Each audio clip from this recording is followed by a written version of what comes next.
Ежелгі Мохенджо-Даро қаласы қалай жойылып кетті? Азияның оңтүстігінде Үндістан түбегі орналасқан. Бұл жерде екі ірі өзен, Үнді және Ганг ағып өтеді. Біздің заманымыздан бұрынғы 3 мыңжылдықтың ортасында Үнді өзенінің аңғарында ерекше үнді өркениеті қалыптасты.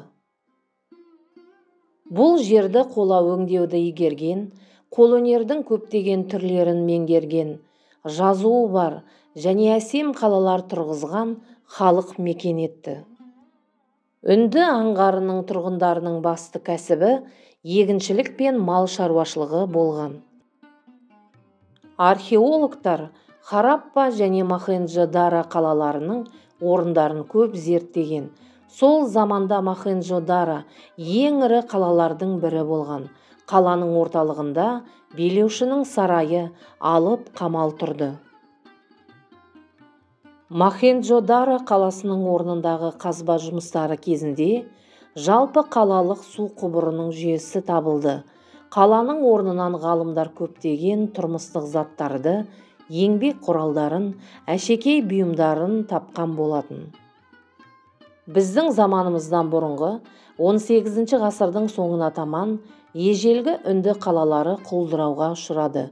Бұның себебі ретінде бірнеше болжам айтылады. Мохенджо-Дароның жойылу себептері: Хараппа мәдениетін солтүстік шығыстан келген көшпелі тайпалар жойды. Үнді алқабындағы қалалар табиғи апаттардан кейін әлсіреп күйреді. Үнді өркениеті адамдардың табиғи ресурстарды дұрыс пайдаланбаудың салдарынан жойылып кетті.